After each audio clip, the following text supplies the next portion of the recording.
This is the FM Gold channel of All India Radio. In the program News Analysis, now we bring you a discussion on G20 Summit and the changing global scenario. The participants are Bhaswati Mukherjee, former diplomat, and Simran Sodhi, journalist.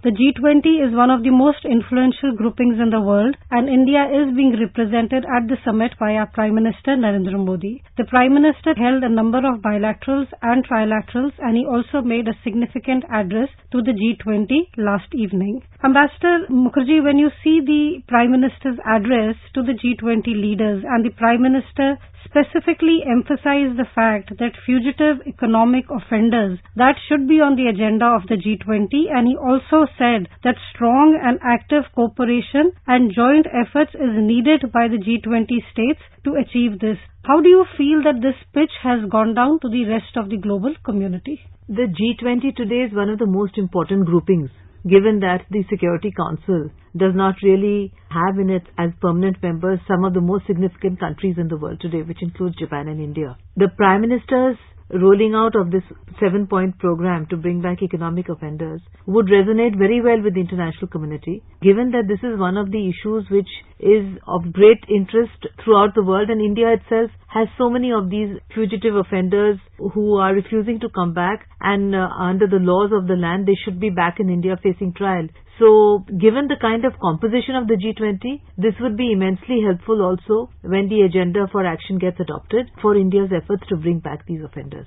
Ambassador Mukherjee, we also see that the Prime Minister in his address raised another point which India and the Prime Minister himself has been raising at many of the international forums, and that is the aspect of terrorism. The Prime Minister emphasized that there is a need to strengthen the United Nations counter-terrorism framework. The question that arises time and again is that India is one of those countries which has been at the brunt of cross-border terrorism, and the finger is always Pakistan, and we have tried as a country, and the PM has tried very hard at various international forums to raise this point. How effective do you think it is when it is raised at an influential forum like the G20, which sees the world leaders getting together? Do you expect this to be a further boost to what India has been asking the world community to do against terrorism? Well, absolutely, because if you look at how much the global scenario has changed, we have a US president and an American administration that has actually raised the stakes for bringing to justice the perpetrators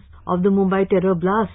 And we have an American president who has zeroed in on Pakistan for the kind of role that Pakistan has played in fomenting terrorism across its borders with India. Therefore, the counter-terrorism initiative that India has been pushing multilaterally, when brought to the G20, will result in a much better focus in these discussions in the United Nations. First of all, we have been trying for a comprehensive convention against terrorism, and we've also been repeatedly going to the committee to get certain individuals declared as international terrorists, where unfortunately China has been holding back these efforts. Now, given that our Prime Minister has also met the Chinese Premier, and given that the Chinese themselves recently had these attacks at their consulate, perhaps there would be a more sympathetic approach on the part of China when this matter again comes up, where they've been holding up action, because in the G20 the Prime Ministers also had an extremely important trilateral summit with his Chinese and Russian counterpart, and surely this must have been one of the issues on the agenda which we will get to know later.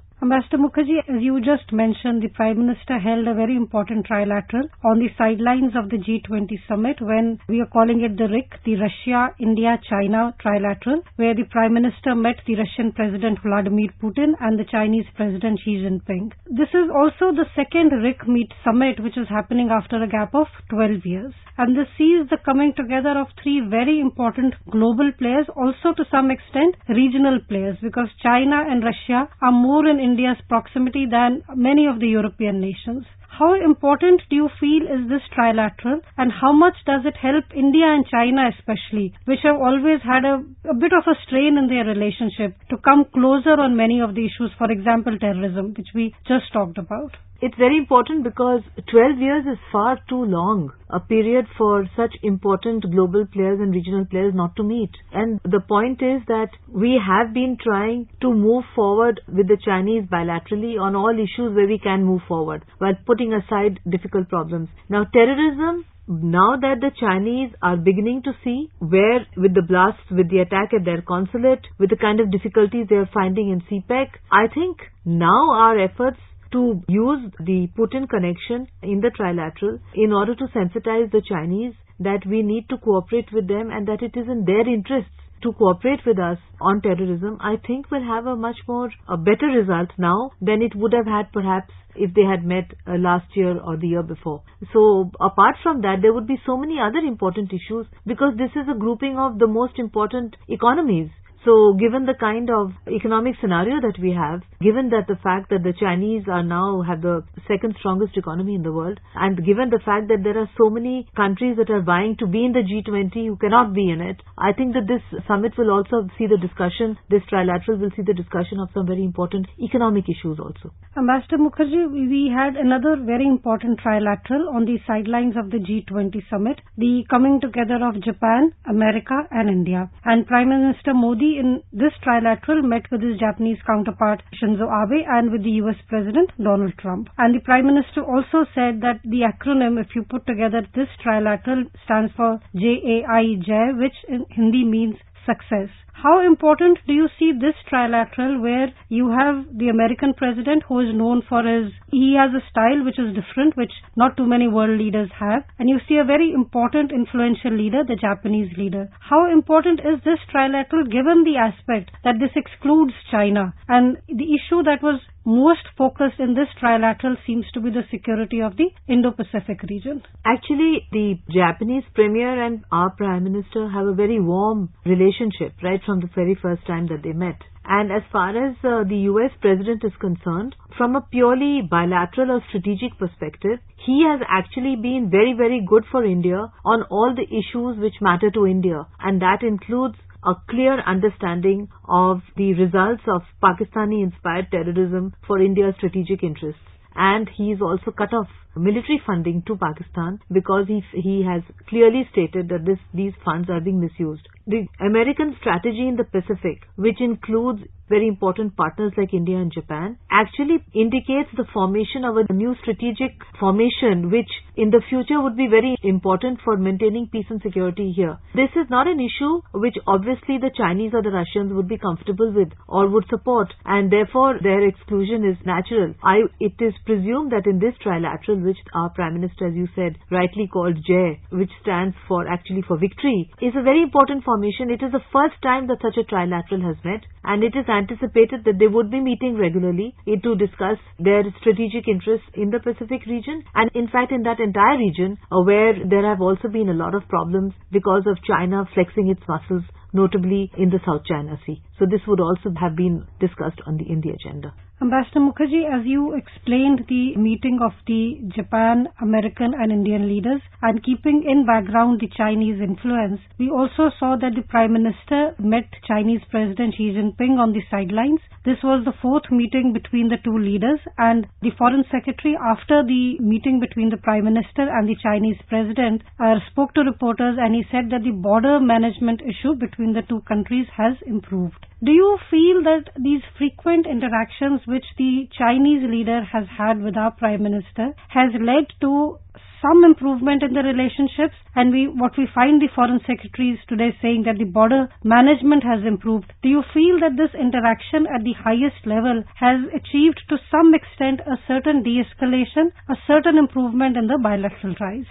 If you compare the India-Pak equation with the Sino-Indian equation, one of the important differences is that with China, we have never allowed the border difference to get in the way of positive forward movement on all other issues, which is why the Chinese are such an important trading partner for India. Therefore, when such a respected foreign secretary, Vijay Gokhale, says that border management has improved, and let's not forget that he's a China expert and has served in China, it means that we are obviously very cautiously being able to move forward on the boundary issue, on those areas where there is actually no conflict. There is actually no meeting of minds on certain areas of the border, but not the whole border. So if the border issue is to be settled, it could perhaps be done in a phased manner, first agreeing with what we can agree on and then sitting around and discuss what we don't agree on to see whether we can agree. So in fact, this is a very significant statement on the part of Foreign Secretary Vijay Gokhale when he is saying that border management has improved, because it means A, that there will not be hopefully any more skirmishes. There will be no misunderstandings between militaries.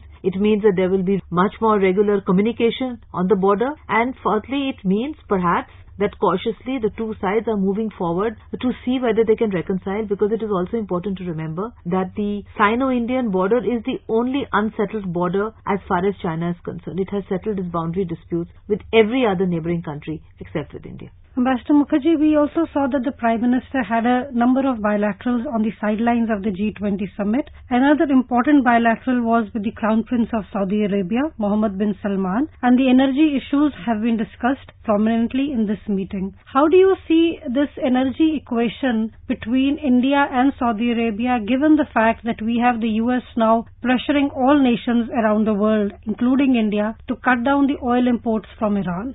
It's a very significant meeting because it appears that the Crown Prince Mohammed bin Salman has assured India that we have Saudi Arabia's full support in case we need to fall back, because Iran was an important oil supply. It still is. We've tried to cut back as much as we can, and we've discussed with the Americans in advance on how to get around this issue. But certainly the meeting with Saudi Crown Prince, given the important position he has and the assurance that he's given us, will also help to keep the rupee stable, will help us to fight inflation, and will help to calm fears. There might be a run on the rupee, or there might be some economic instability in the event that there is really a strong American pressure on us to entirely stop taking oil supplies from Iran, which of course does not seem to be a possibility at the moment.